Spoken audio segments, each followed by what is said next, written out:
Donc un chevalier dans son donjon, un chevalier qui s'entraîne dans les tournois, et un chevalier qui a aussi une culture. Alors on va trouver une littérature au Moyen-Âge qu'on va appeler l'amour courtois, la littérature courtoise, où on nous raconte que les chevaliers, par exemple, ils font des banquets, ils vont écouter de la musique chantée par des troubadours. Et ça, c'est souvent quelque chose qu'on ignore, c'est que les troubadours sont souvent des chevaliers. Alors pas toujours, mais très souvent.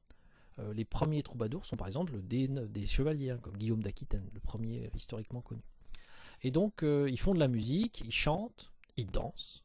Et on raconte dans la littérature de l'époque que, par exemple, le chevalier essaye de séduire hein, la dame de la maison, la princesse, la duchesse, la comtesse, en ayant une attitude respectueuse. Hein. Et donc, bah, c'est ce qu'on va retrouver dans énormément de documents du Moyen-Âge. Hein. On voit ça ici, vous voyez, le chevalier qui, avant de partir au tournoi, offre un cadeau à la princesse, ou reçoit au contraire de la princesse un symbole hein, qu'il va porter pendant le tournoi. Donc cette littérature courtoise, on la retrouve dans des légendes qu'aujourd'hui on connaît encore, hein, comme la légende du roi Arthur et des chevaliers de la table ronde, hein, voilà, ou Tristan et Iseult.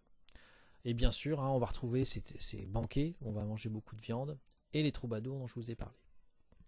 Donc un chevalier qui fait la fête, hein, des banquets, de la musique avec de la danse, et puis, très important, un chevalier chrétien. Pourquoi? Parce que tout ce que je vous ai dit là, ça ne plaît pas beaucoup à l'église. Faire la guerre, c'est tuer des gens, parfois des victimes innocentes. Faire la fête, c'est boire beaucoup, manger beaucoup, séduire des femmes éventuellement. Et tout ça, l'église n'apprécie pas, parce qu'elle considère que ce n'est pas une attitude morale. Donc, pour essayer de contrer ça, l'église va mettre en place un rituel chrétien. Elle va obliger les seigneurs à ce que chaque chevalier nouveau subisse une cérémonie religieuse avant. Alors cette cérémonie, elle va consister à lui remettre des objets. L'épée, bien sûr, hein, les éperons aussi. Et cette cérémonie, elle va avoir lieu dans une église. Donc on va demander au futur chevalier, qu'on appelle encore un écuyer, de prier toute la nuit dans une église. Et ensuite seulement, le seigneur va lui remettre ses équipements, donc l'épée et les éperons. On le retrouve sur cette autre image là ici, hein, on voit bien l'épée, les éperons, qui sont remis par d'autres chevaliers, le aume. Et puis, cette cérémonie, elle va être sous le contrôle de l'église, hein, du prêtre, qui va bien sûr lui demander de promettre d'être un chevalier qui protégera la veuve, l'innocent, qui n'attaquera pas les églises. Hein. D'ailleurs, on parle à l'époque de paix de Dieu. Hein, il ne faut pas attaquer les églises, c'est interdit. Cette cérémonie, vous le savez sans doute, on appelle ça l'adoubement. Et là, vous voyez le seigneur, hein, il va prendre son épée, il va demander à l'écuyer de s'agenouiller et il va lui donner un coup d'épée sur l'épaule. Alors il ne va pas lui faire mal, hein, mais un coup à plat sur chacune de ses épaules pour signifier qu'il en fait un chevalier. Ça, c'est la cérémonie de l'adoubement. Parfois, ça se fait en présence du roi s'il est là. Donc, c'est un chevalier chrétien. Dernière cérémonie importante, elle signifie que le chevalier il est au service d'un seigneur, parfois d'un comte, c'est-à-dire d'un grand seigneur, ou même du roi. Ça s'appelle la société féodale. Alors cette cérémonie qui fait de lui un personnage au service d'un seigneur, c'est ce qu'on appelle l'hommage. Dans l'hommage, vous avez toujours le seigneur qui est assis sur son trône et le chevalier qui va se mettre à genoux devant lui et qui va lui remettre les mains. Donc il va donner ses mains que le seigneur va prendre dans les siennes. Et donc il va lui dire je deviens ton homme, hein, je suis à ton service, je suis fidèle. Vous retrouvez dans d'autres miniatures ici, hein, on voit de nouveau le seigneur qui se met à genoux devant un seigneur plus important. Alors ça marche dans tous les sens, vous pouvez être un simple chevalier et vous mettre à genoux, ou être un seigneur, un petit seigneur et vous mettre à genoux devant le comte le plus important.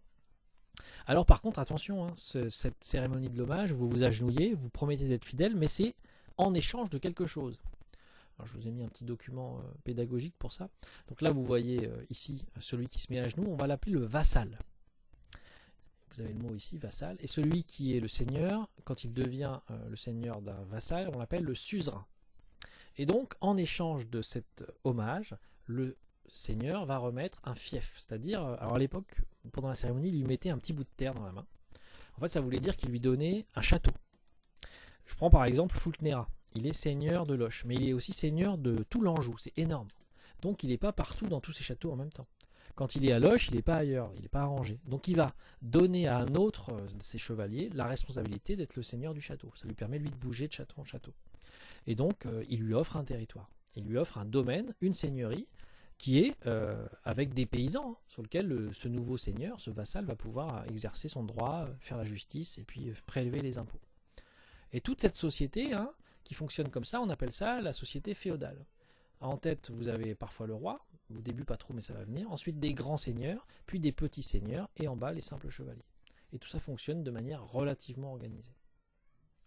Alors si je termine, hein, vous avez dans votre activité 3 les 2 cérémonies à compléter. Donc ici la cérémonie qui fait de l'écuyer un chevalier avec son seigneur, on appelle ça l'adoubement.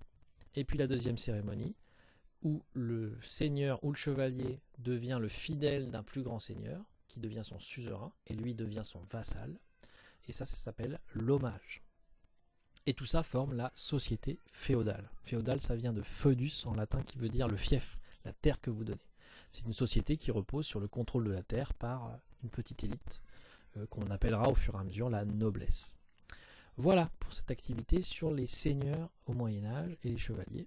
Et donc, je vous souhaite bon courage et à bientôt.